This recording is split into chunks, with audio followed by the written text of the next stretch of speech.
So today I'd like to introduce my mother, Denise Jennings, whose job it is as a LBRT, I think is what she said, is a complete mystery to me. And so I'm going to ask her a few questions about what that is, what that means, how she goes about it, and how that all works. So welcome, Mum, to my video interview thing that I'm doing at the moment. Yeah, how are you doing?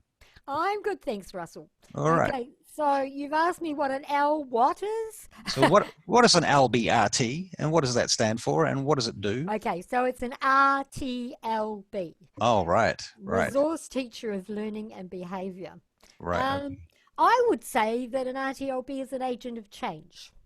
An agent of change. And in what respect is an RTLB Well, because an agent? RTLBs are usually very experienced teachers.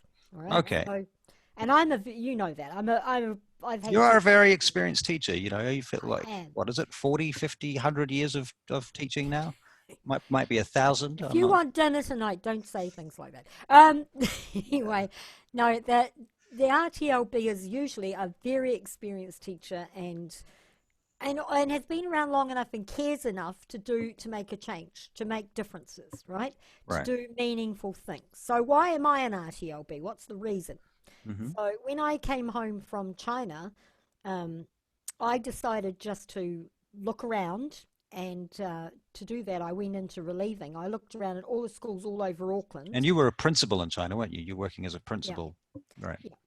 yeah. So when I came home, I became a reliever and relieved in these schools all around Auckland. And of course, the worst, the most difficult schools need relievers more than anybody else. So that's where I went. And I was dumbfounded to see the difference between the schools on, say, for example, the North Shore and South Auckland. It is incredible to see the difference and how under resourced and inexperienced the teachers are, and a lot of things that are going on that most people don't know about. Right. Right. So what when you talk about professional philosophy, what's your professional philosophy in terms of your job? Okay, well, that in itself is another one of those questions. You see, I come from a family of teachers, a long family, a long history of teaching. And so, therefore, teaching's been a subject that's been talked about in my family for years and years. And um, it's gone through a range of changes, but there are some things that have been untouchable. And one of the things that has been fairly untouchable has been work in language, and another one has been sort of a more holistic approach to teaching than is done now, than is used now. Right. Although we still use a fairly no, we use sort of a holistic approach. It's actually inclusive, but Where does inquiry fit into this? Is that still a thing?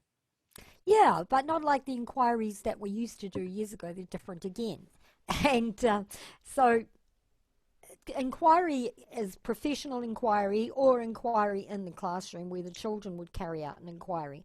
Right. Um, but the gist of it really is these days is that teaching has become quite different to when I first trained. Right. When What I about read, writing, arithmetic, that stuff? What is it? Yeah, well, The it's three R's? yeah, it's sort of swung back a bit that way. So when I trained, we used to use the arts as vehicles to teach the other subjects. And Right. I'm not actually sure that everybody understood that was what was going on. Right. But in fact, that is how you made it successful. But you Right. had to be very clear on what the student outcomes would be. You Right. couldn't just teach and hope, which unfortunately I think quite a few teachers did. They sort of just went, oh, well, we're doing castles in England or we're doing the bubonic plague or something rather. You couldn't do that. And these days we've sort of just emerged from the period of what's called the national standards, which is the time at which I left teaching in New Zealand and went to work overseas because I didn't agree with it. But it was more about the compartmentalisation of curriculum, so that actually a lot of things became fairly standalone. Teaching English in a very compartmentalized way, teaching children how to write procedural text and how to write narratives and how to and to recognize all the different parts of speech. Some of these children that I deal with have absolutely very, very small vocabularies and don't recognize letters and Right. they are So confused. there are more important issues for them to be looking at, basically, than Why bother these parts of teaching? speech. Yes, You know, I don't know the exactly. parts of speech, and I'm not. No, and you're a writer, so I mean, Right, actually, that tells me everything I need to know. And the parts of speech that I learned are different to the ones that you learned. So, right, anyway, so I had my issues with the national standards, and I certainly had my issues with the fact that every kid is not part of the same sausage machine and using the right, same raw materials. So how could they all come out and reach the standards? So even today, when I go into schools, I still have teachers saying to parents, and I experienced one of these a few weeks ago, "Oh, but she's not reaching the standard. She's very low." Well, that child came out with a cognitive assessment, is eligible for oars, and quite frankly can hardly tie his shoelaces. So what on earth are we worrying about the national standards for? right. That's a right. It's all relative, isn't it? Exactly. Right. And it might be that that kid has talents in other areas that are going to supersede the national standards, or things that aren't even on the national standards because No. nobody thought to put them there. Well, yeah, but more importantly is she needs to be given the opportunities to succeed as herself. Right. You know, Exactly. Yeah. that's not. It's not important to succeed We're as somebody imposing else. Yes. imposing this thing on these children, this Yeah. cookie cutter mentality before they're even out of the gate. Got to get rid of that as far as I I'm mean, concerned. life is just going to get worse and worse for you as you get older. Really, let's be honest. In some ways, anyway. There's other ways where it doesn't. But you know, this is the prime of people's lives as children, and you're just going to spend it grinding them through this machine. Really? So my teaching philosophy has gone from this holistic way that I was trained Hmm. to having to adapt to sort of inclusive education and cultural responsiveness and interprofessional work and evidence-based practice and working with groups of teachers and working with groups of other professionals and all sorts of people. But we're all trying to work to the same idea, and that is that we want kids to succeed. We want them to succeed, full stop. That's what Right. we really want. We want to lift achievement. Right. um, Isn't building their confidence more important than measuring them against Self-esteem is some other hugely yards? important for They're kids. they're going to get more in out of their life if they have more confidence than they're going to get from knowing that they failed an exam. Well, we have to talk the secondary teachers around there a bit, I think, but that they're coming around little by little. But even primary school teachers these days um, are not as far away from secondary teachers as they used to be. I was surprised, and I'm still gobsmacked by the cold, um, uninteresting classrooms that I sometimes go into, and I think, crikey, how can children learn in here when there's nothing inspiring? Right. Children used to love going to school because there'd be something new that the teacher had done and put up on the Right. wall, or something. And it's Right. not happening in our schools as much. I think some of that is fiscally driven. I Right. think some of it's economically driven, and that the funding just is being channeled off into Well, other areas. let me say something, because I mean, in my opinion, teaching is a creative art. It Used to be, requires to teach. No, I don't care whether it used to be or whether it is like technically is or not. Can you hear me, by the way? yes, Okay. yes.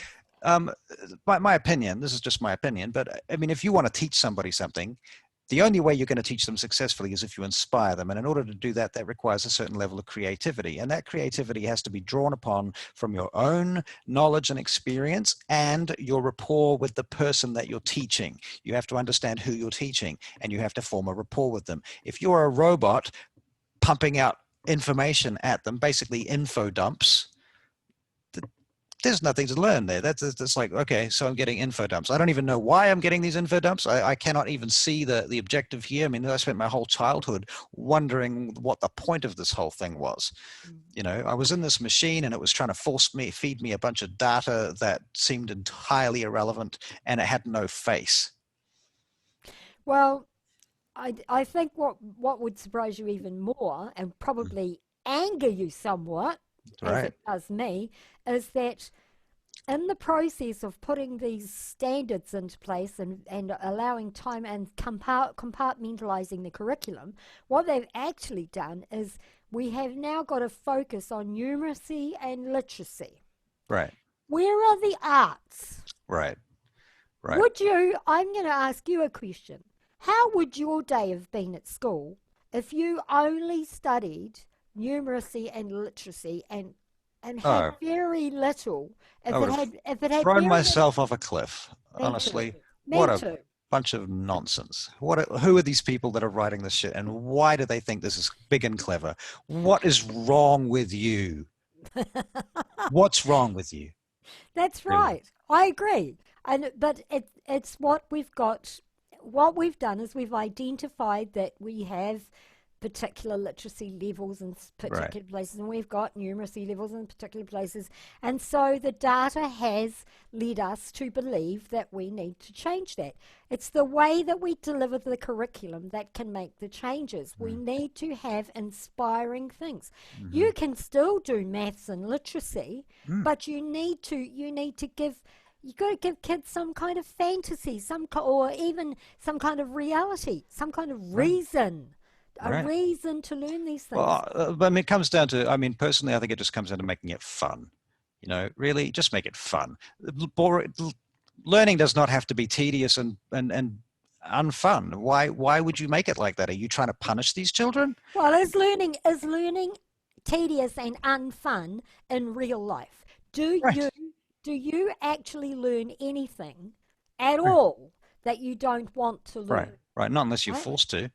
No, you don't learn it. No. You might absorb it temporarily, Right. but you don't actually take it on board. Look, You don't assimilate that. I mean, look, the only time that you will learn something where it's not fun is when your life is on the line, when it's about survival, because you have to do it, even if you don't want to do it. If it's for your job and that's what you get No, paid to I do, think what you happens know. is that becomes a want. That becomes a need and a want. So if it's a need, you probably will learn it. So how do we create those needs for I mean, children? I mean, I do that through drama, right. right? Some teachers who don't have that passion can't do that, but They they could use have passion. music, they can have art, they can use books, they can use any And number of other forms. if your passion happens to be maths or Mm. science, it might be that you can inspire the children, Right. but you have to find a vehicle to do it. You Right. And if can't you don't give have them a that vehicle, worksheet. if you don't have that vehicle to begin with, why are you a teacher? What made you think you would be a good teacher? If you've got nothing to actually bring to the party, you've got no Well, force of the, personality, what are you the doing? okay, so I think You should be a I think baker. I think that the reason that we have teachers who teach this way is because that's the way they think they have to teach because it's what they experienced at high school, Right. right? And it is not taking into account any stages of learning. It doesn't take into account personal choices of any kind and Doesn't take into what account the motivates children. people. No, it doesn't actually. I agree with that. It doesn't take into account the children. It doesn't take into account not just the children, but it doesn't even take into account, their culture. It doesn't take into account the inclusive things that we need to consider. What gender are we talking about here? Hmm. And in other words, and does that matter? You Right. know, do we have to make those distinctions? But we Right. do need to think it through when we create programs. And Mm. if we create programs, how are we going to know that the program that we created actually works? And that's why we've got now evidence-based practice. Now you asked me about RTLB. Mm. I think RTLB spend a lot of time trying to get interventions into schools that are evidence-based, so that they're the ones that we know work. I think that over a period of time, a lot of the holistic teaching that was done in the past, if you like, and I'm talking about back in your grandfather's generation, Right. so because as you know, he was a principal in the 60s, etc. So of that generation, they just made gut decisions about things. They observed, but they had a lot more. they were very perceptive about how they did it. They Right. understood. They saw the whole child. They saw the child reading, drawing, Right. writing. They did everything. But so with this compartmentalized situation that we've got now, we are more accountable to government. We can prove what we do. This is about a lot of this is about accountability. A Well, lot of this is about providing outcome, but it is also about continuous improvement and finding ways to right. improve. Well, one of the things I would like to ask you then, given your proximity to the education system, what is education actually for? Like, what is the system of education actually for? Is it here to make sure that kids get jobs? Is it here to create well-rounded individuals? Is it here because education is a right? And if it's any of those things, if it's a right, for example, to be educated, then surely a well-rounded education that empowers you is the objective. If the objective is to simply make sure that you can get a job in your community so that you can pay your bills and not essentially go to work in Income New Zealand asking for a handout, if it's entirely just about that, if it's about taxpayers not wanting to hand over money to help other people, and you just want them to have enough money that they can survive without being anything more than they can be, there's actually a whole system of repression that works based on the system. So what is the objective of education here? Well, that brings you back to the idea of hegemony. Right. So I have concerns too about why we educate people. I mean, you could go right back to the history of Jean-Jacques Rousseau, You can and go back to the you Greeks. could go back to the Greeks. That's true, but I'm talking about the Enlightenment thinkers and the changes that were made during that period of time. And it's really important to think about the power of education, what it does for people. These days, what I'm hearing from you is questions about manipulation of education, Right. manipulation of people through education, and that is always a possibility.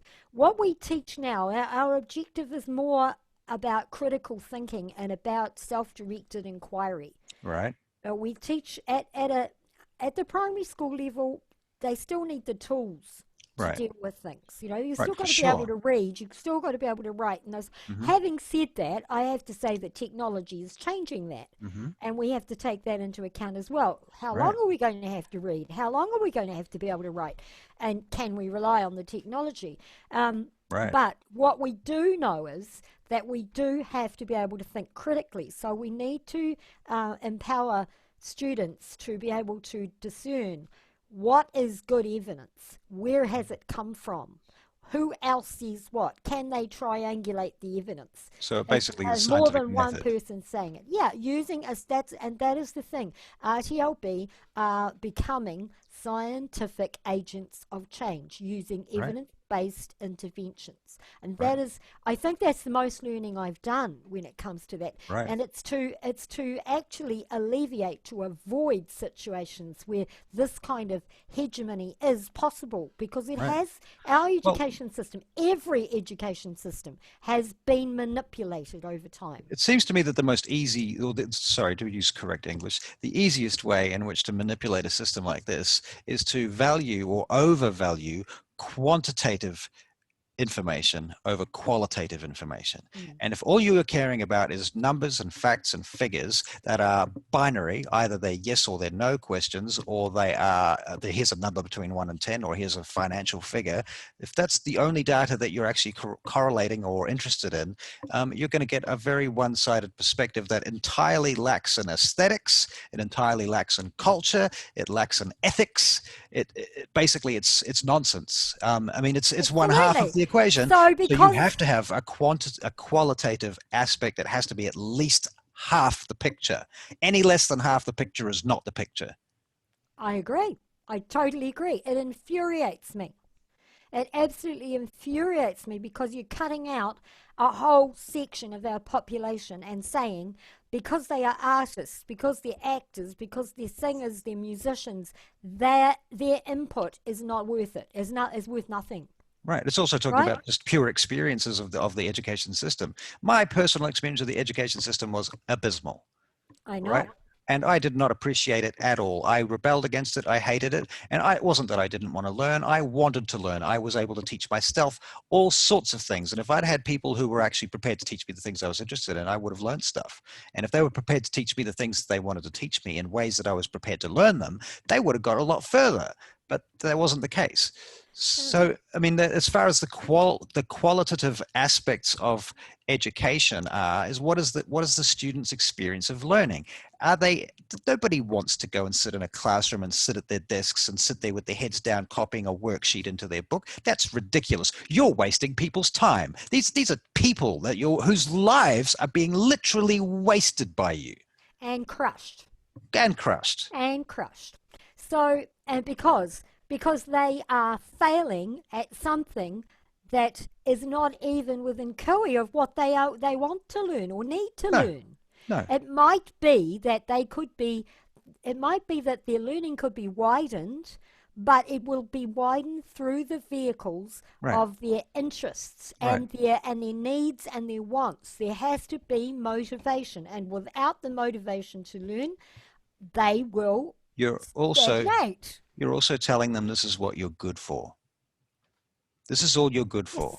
Yes. Yeah, of course That's we what you're are. telling them. You're programming them to believe that they are little machines, and all they can ever do is copy notes out of a book and then answer some questions in a pre-prescribed formula. They don't have to do any thinking of their own. They're not allowed to follow their own interests. Their brains are worthless because their own inspiration is worthless to you, to society, to the teachers. Everybody else considers them worthless. So they lower their own self-value and they comply and they But become actually, robots. And that's what you want. it's really interesting because RTLB work to strengthen, not deficits, right? Right, And this is what we are trying to change that perception, and right. we are having some success through some of Good. our bigger programs. But and Excellent. I think it is excellent because we're not ignoring the small groups of kids who are different. Like, I mean, I remember that you were in the eccentrics group in Right, my class years ago, right, and all of those kids in that group were all different. They were all very intelligent, actually. right.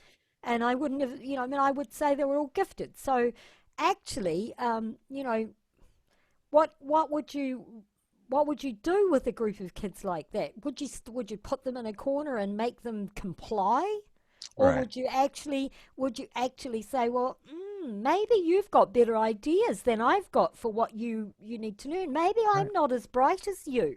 I right, may be the teacher, but I may not be the most intelligent person in this room. I right. may actually be a conduit. I might be I able to think help you. I may be able to facilitate what you need, but I don't need to be a so. policeman. So here's another question. How do parents factor into this? Because it seems to me that the kids come to school, and that's like, to me, that's probably the second most important place that they should be getting their education from. The people that actually teach them their culture and their learning abilities, their learning culture, are their parents. And they have to take some responsibility for all of this too. But then how do they take responsibility for that if nobody teaches them how to be parents in the first place? And I know that there are parent training programs and all of this stuff, but you know, if you have to learn, you have to get a license to drive a car. Surely you should have to have some kind of training and license to be able to have a child. Honestly, I mean, the number of people I Well, see. so one of the things about that is that it's easy to ask those questions, but in New Zealand we're looking across a lot of different cultures, Right, right? So the cultural values are very, very important. And we, in a way, I think we're gradually in New Zealand coming to a point where we have a shared idea of culture. But it's going to take a lot longer yet. We're getting there, but what do it's you mean taking time. by that? For example, we are getting better at understanding Maori culture, right? Right, We are beginning to understand what tuakana tena is, which is, being able to work in teams and work with friends and colleagues. It's about not leaving some kid alone in the classroom trying to cope when right, actually if he was in a group with his mates, he'd probably do a better job and he'd feel happier, and that self-esteem right. But would we're afraid they're going to work with get him. distracted and they're going to start playing A around. lot of it, see, a lot of it comes from this old idea about um, inspectors and people coming, well, not so much inspectors, but the executive management of schools can be really difficult sometimes to work with because they, they send out edicts, actually. It's like, oh, we need to look at tightening up behaviour. Well, what Right. does that look like in every classroom? It may not Right. look the same to Right. you as it It's does not a to me. meaningful statement, is it? It's not, Well, we need to. I mean, that's just off the top of my head, but right. actually, so for example, in school F, there is no student agency. Right. Why isn't there? Well, because culturally that school is predominantly Samoan, and Samoan people don't necessarily listen to children. Children, although they love them, it's not, children don't have that role necessarily. So Right. we are changing that. So how do we see it from Well, family point okay, of well, view? do you have So a right to change that? I mean, if it's a you have good do you have question. a right to come along and say to Samoan culture, you can't do this anymore. That doesn't work with our bigger picture of how we plan to run our country. Well, Who are we to say that? we're not at that stage yet, but we're on Right. the way to having shared understandings, right? Right. So that will take a long time, but actually we now have some idea about what Samoan culture is and what Right. it needs. And what I'm So, hearing is that the Samoan families, they are a lot about respect, mhm, and they're a lot about kindness and yeah. sharing and working together as teams. They share that with Maori, but they don't share everything with Maori. And not all, and that's a really interesting one, is that not all of our Pacific Island cultures are the same, and yet they're Right. lumped under the Right. name Pacifica. They're Right. not, Right. That's you true. know. I mean, they Yeah. don't even share a language. Right. Right. Yeah, that would be the biggest telltale, So wouldn't it? why do we call them Pacifica? Why do we say, Right. oh, the Right. We're just islanders? right. It's It's sort not. of It doesn't work that way. homogenization of cultures just Yes. makes it easy for us to write them all off and make generalizations so that we It can. makes it easy Mm. to marginalise them too. Sorry, I lost you there for a second. It makes it easy for us to marginalise them as well. Right. You Exactly. know, It's all function of the oligarch. you can collect data about Pacifica, but if you start to break it down, that's a It different thing. becomes less meaningful the more Well, you. it's more Yeah. difficult too. I think they do break data down, but I think that makes it, the process is slow when Mm. you're collecting that kind of data, etc. So overall, RTLBR agents have changed. They're in a unique position. They're not in the school and they're not out of the school exactly. Right. They're sort of sitting on the fence. They're trusted in the school, but they have access to all of Right. the Do you programs and things that need to go in. do you guys run parent programs? Yes, Okay. some RTLB do. Mostly, what they do is they help schools to run Parent parent programs. programs. Yeah, Right. Because it it's seems to more me about what upskilling the schools, right, right? because what you were talking to me about a minute ago, which I was kind of interested in, is the whole idea with the various Pacific cultures, and how do you, if you feel that there's, if if if the if the mainstream culture feels that there is a deficit in one of the minority cultures, and this is a big issue, how do they go about A, proving it, B, convincing anybody that it needs to be done, and then C, actually mobilizing that change? So I mean, it seems to me What that you, kind of deficit do we mean here? well, like for example, you were talking a minute ago about how, okay, so how in Pacific Island culture, perhaps um, there's not, they don't tend to listen to the children. It's not culturally a I'm thing, saying right? that I don't Whereas have if you any were to proof of that actually at right. the moment. But Yeah. where if you were going to try and convince a group of people to do that, the best way to me seems to be that you would need to actually convince them that they needed to do it on their own rather than saying you're doing this thing and it's wrong. So, no, you wouldn't do that. The evidence-based data is not really about confronting people to that extent, although you can create dissonance. Right. Okay, it is important to know that sometimes you have to ask questions. But if the data comes out and says that, say from the Office of the Children's Commissioner or someone like that, and if they happen to find that there was data that said that Pacific Island children, some groups of Pacific Island children, you know, produce data. We've produced data that says that those groups are not listened to as much as other groups, or didn't feel that they had as much agency. I think that would be more likely what you'd get. Right. And it would be through very carefully organised surveys and questionnaires and whatever else. It Mm. certainly wouldn't be done by RTLB, but we would be aware of the data. We would use the data if we, if it was useful to us in our area to maybe help the schools to create parenting programs and create skills programs.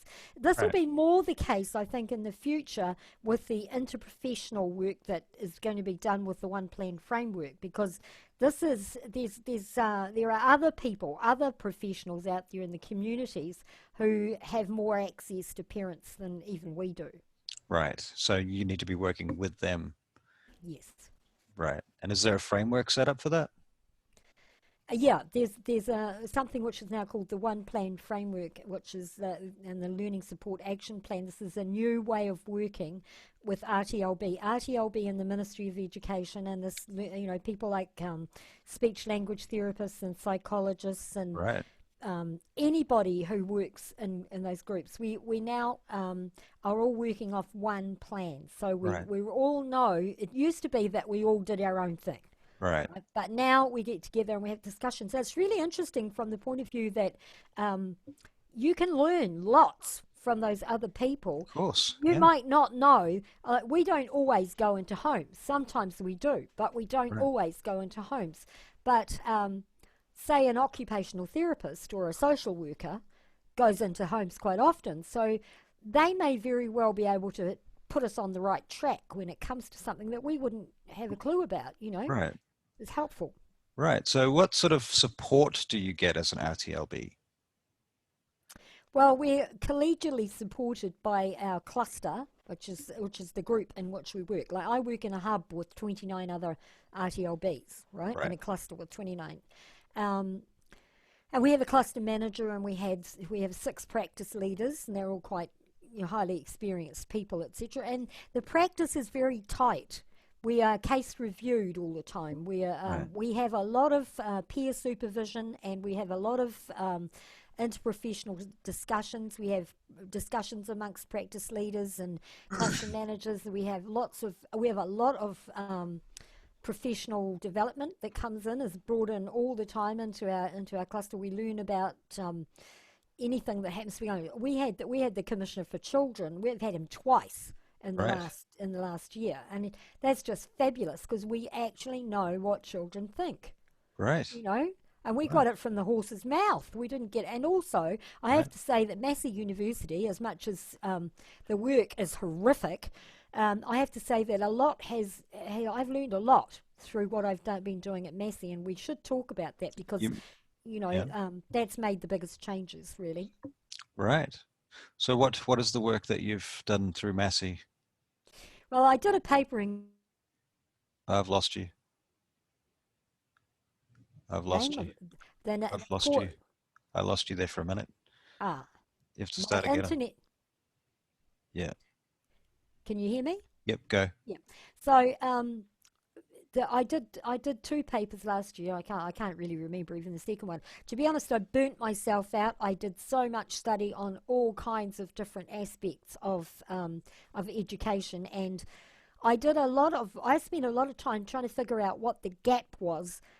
Because I went away for 10 years and came back, and there were changes. Some things were the same. I still had the same. I had experience, Mm. but my experience had to be reshuffled for me to come out at the other end of it, understanding what my job was going to be and how I could apply some of these new ideas, Right. like inclusivity. I'm not going to say that word again. Anyway, so that's been a lot of learning. But more interestingly, I dreaded doing the evidence-based paper. I totally dreaded it, and I Right. even failed one of them, right, because it was just horrendous.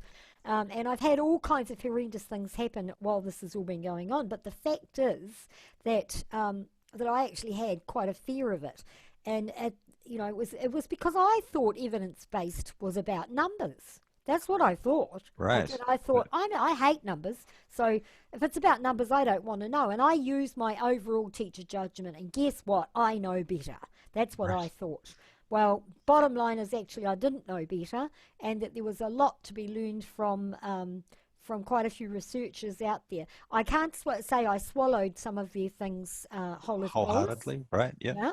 Yeah. One of them was John Hattie, and John Hattie is a well-known researcher.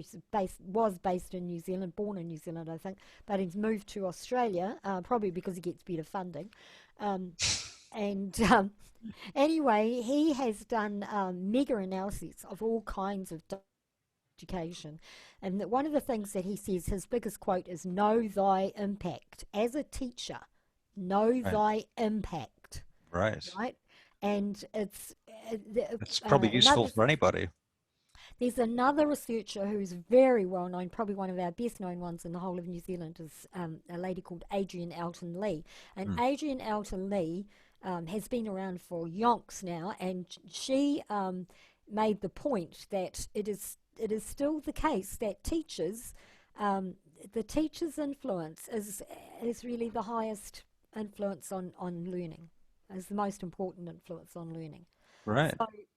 So that's important to know those things. I mean, I could tell you heaps and heaps of other people who've actually said things. But if you just take on board how important your role as a teacher is, and you Mm. build relationships with kids, Yeah. and you help them to see that they are valuable and successful, Right. and I mean, if you're talking about Maori, they need to succeed as Maori. If you're talking about a child who's got dyslexia, fine, they're going to succeed as a dyslexic child. What's wrong with that? What is wrong Right. with having that?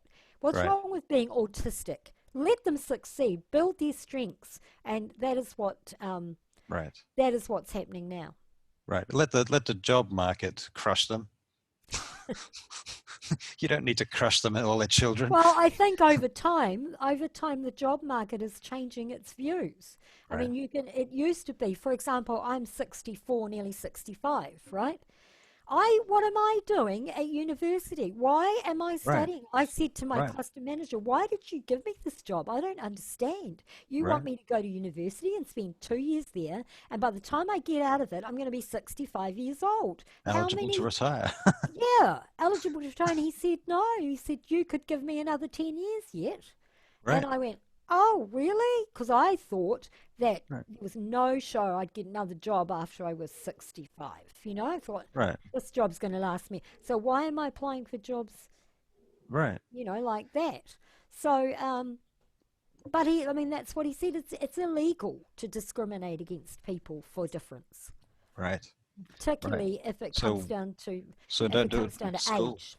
Right. Yeah, don't do it at school. And gradually, because we have this new thing happening where teachers are building, inclusiveness and cultural responsiveness, and all those things are coming in, and things are strength based, not deficit based. If that's an attitudinal change in Mm. schools. Mm. And that's what we are doing. We are actually facilitating that attitudinal change. As RTLB, we are the agents of change that facilitate that. Right. A lot of Well, other things too, but that. I've certainly learned a whole bunch of stuff about what it is that you do for your job today. Yeah, I Um, thought you might. yeah. So, So is what there do you anything what do you else? think of it? Well, I think that it's definitely a good sign. I mean, I don't know whether this is a thing that's always existed or not. I'm sure in smaller schools in places like Papua New Guinea, where there's less oversight, probably they didn't have this, and I suppose it was up to the principal or whomever to set the corporate culture. Um, so I think, we lived in Papua New Guinea. I think you were better off there because I actually think that New Zealand has been in a time of flux and change, and to have missed that is a good thing. yeah, well, I certainly noticed that when I came back to New Zealand for a year during my childhood, and I went to school at Sunnynook Primary again for the second time, um, I dreaded it, and I spent every day just dreading it. And the entire day it was the slowest days of my life, just sitting through these big classes for a start, lots of kids. And of course, I was different to everybody else because I lived overseas and I'd come here and nobody liked that fact. So it was a bit of tall poppy syndrome was thrown in there, to be honest, as well. I Um, get that too. right, it's pretty irritating, isn't it? And so, yeah, there's that. Basically, if you have any life experience outside of the little box that we live in New Zealand, and that includes other people's cultures too. I'm pretty sure there's there's bound to be a lot of very valuable life experience that's had by Maori and Pacific Islanders and other people that live in our country, all the other cultures that live in our country that we just don't recognize because we don't accept it as being part of our little box that we want to live in, where we're comfortable is our comfort zone. And if you come from something out of that, there's going to be issues.